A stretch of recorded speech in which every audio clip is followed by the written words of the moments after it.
नमस्कार दोस्तों, बिहार की वोटर लिस्ट में स्पेशल इंटेंसिव रिवीजन यानी कि एसआईआर को लेकर सुप्रीम कोर्ट ने जो सुप्रीम फैसला सुनाया है उसमें चुनाव आयोग ने 22 लाख मृत वोटर्स का दावा करके खुद को ही बुरी तरह फंसा लिया है। ऐसे में चुनाव आयोग के लिए एसआईआर को बचाना मुश्किल ही नहीं नामुमकिन सा हो गया है, क्योंकि सुप्रीम कोर्ट ने जो बड़ी शर्त रखी है उसको फॉलो कर पाना चुनाव आयोग के लिए आसान नहीं होगा। सुप्रीम कोर्ट की कौन सी शर्त है और क्यों उसको कर पाना मुश्किल ही नहीं नामुमकिन है, ये सब कुछ मैं आपको अपनी इस रिपोर्ट में बताने वाली हूँ। साथ ही भी चर्चा करेंगे कि कैसे पूरे मामले में योगेंद्र यादव और राहुल गांधी ने खेल को पलट दिया है।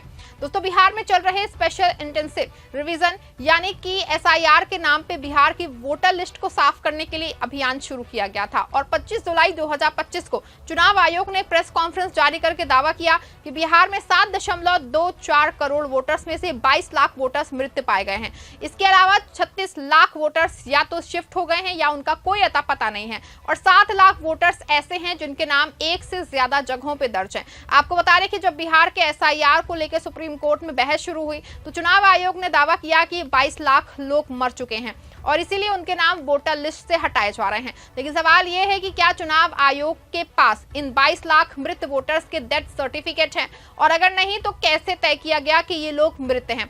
यही वो सवाल है जिसने सुप्रीम कोर्ट को भी हैरान कर दिया। सवाल ये भी उठा कि क्या ये प्रक्रिया पारदर्शी है और क्या ये लोकतंत्र को मजबूत करने के लिए है या फिर किसी साजिश का हिस्सा है। चुनाव आयोग ने दावा किया कि ये सब संविधान के अनुच्छेद 326 के तहत हो रहा है, जो कहता है कि सिर्फ 18 साल से ऊपर के भारतीय नागरिक ही वोटर लिस्ट में शामिल हो सकते हैं। लेकिन दोस्तों, सवाल ये है कि क्या जिंदा लोगों को मृत बता के उनके वोटिंग के अधिकार छीने जा रहे हैं या यहीं पे योगेंद्र यादव और राहुल गांधी ने चुनाव आयोग की पोल खोल दी। आपको बता दें कि सुप्रीम कोर्ट ने एसआईआर के खिलाफ याचिका दायर करके चुनाव आयोग को कटघरे में खड़ा कर दिया। योगेंद्र यादव, जो एसोसिएशन फॉर डेमोक्रेटिक रिफॉर्म्स और people's union for civil liberties के साथ मिलकर काम कर रहे हैं, सुप्रीम कोर्ट में कहा कि एसआईआर प्रक्रिया में भारी गड़बड़ियां हैं। उनकी याचिका में कई गंभीर आरोप लगाए गए हैं। पहला, बूथ लेवल ऑफिसर्स ने बिना फिजिकल वेरिफिकेशन के फॉर्म सबमिट किए। दूसरा, कई जिंदा लोगों को मृत बता दिया गया।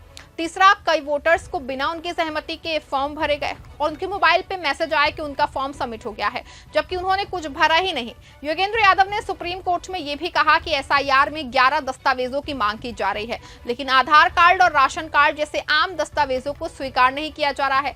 अब जरा सोचिए दोस्तों, बिहार जैसे राज्य में जहां गरीबी और प्रवासन की दर बहुत ज्यादा है, कितने लोगों के पास पासपोर्ट, जन्म प्रमाण पत्र या 1987 से पहले का कोई सरकारी दस्तावेज होगा? ये तो साफ साफ गरीबों, दलितों और हाशिए पे रहने वाले लोगों के वोटिंग अधिकार छीनने की साजिश है। और सबसे बड़ा सवाल कि अगर 22 लाख लोग मृत हैं तो उनके डेथ सर्टिफिकेट कहां हैं?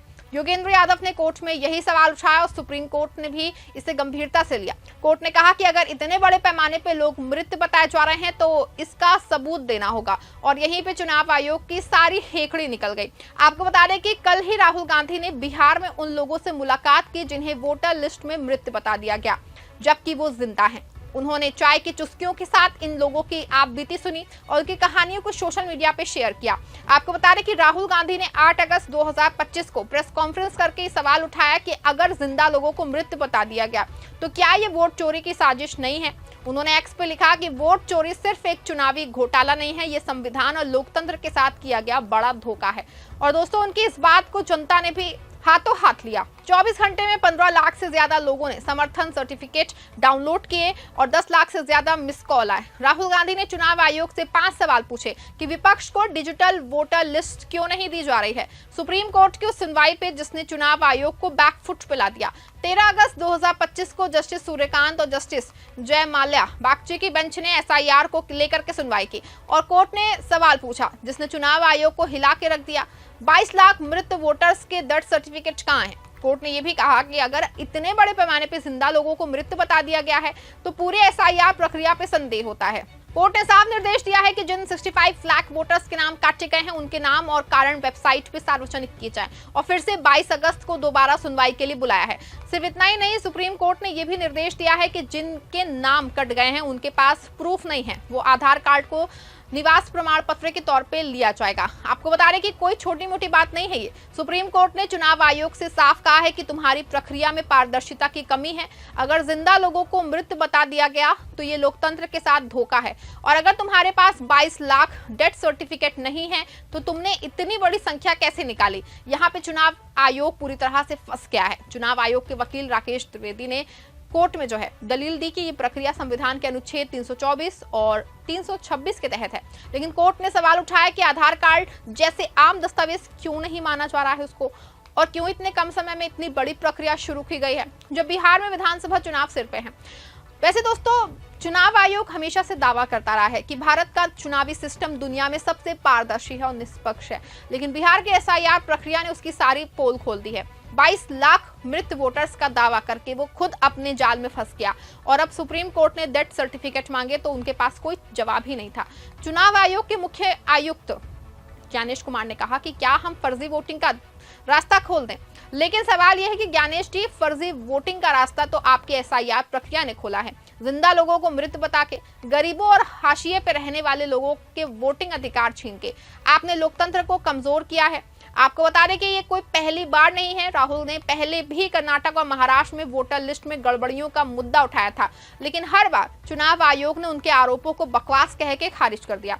लेकिन अब जब सुप्रीम कोर्ट ने खुद सवाल उठाया तो चुनाव आयोग की सारी हवा निकल गई है। योगेंद्र यादव ने सही कहा कि एसआईआर प्रक्रिया में पारदर्शिता की कमी है, और राहुल गांधी के डिप्लोमेसी ने यह साबित कर दिया है कि जनता अब जाग चुकी है।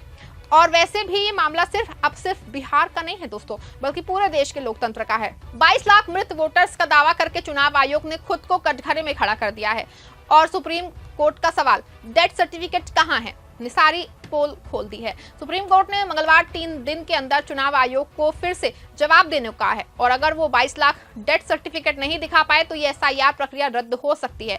वैसे आपको बता दूं कि सिर्फ 3 दिन में 65 लाख लोगों के डेटा को डिजिटल फॉर्मेट में लोड कर पाना आसान काम तो नहीं होगा, और इसका कारण ढूंढना उससे भी कठिन होगा। कहां से 3 दिन में 22 लाख डेथ सर्टिफिकेट आए, और कहां से वोटर से वेरीफाई करके उनको देगा कि वो दूसरे स्टेट में वोटर कहां गया है। इसीलिए सुप्रीम कोर्ट के निर्देश का चुनाव आयोग जो है वो फेल होना उसका तय माना जा रहा है। अगर मान लीजिए कि ये सब कुछ कर भी लेता है, तो जो कि नामुमकिन है, तो ऐसे में वोटर लिस्ट की गड़बड़ियों को कैसे दुरुस्त कर देगा, क्योंकि ये बात तो साफ हो गई है कि जिंदा लोगों को मृत बता के उनका नाम काट दिया गया है। ऐसे में चुनाव आयोग बुरा फंसा है, और सुप्रीम कोर्ट में एसआईआर की पोल अभी और खुलना तय है। आप क्या मानते हैं, क्या एसआईआर प्रक्रिया रद्द होनी चाहिए? क्या चुनाव आयोग की ये गड़बड़ियां लोकतंत्र के साथ धोखा नहीं है? आप जो भी सोचते हैं दोस्तों, कमेंट में जरूर बताइएगा। अगर आपको ये वीडियो पसंद आया है तो इसको लाइक, शेयर और हमारे चैनल को सब्सक्राइब बिल्कुल करिएगा।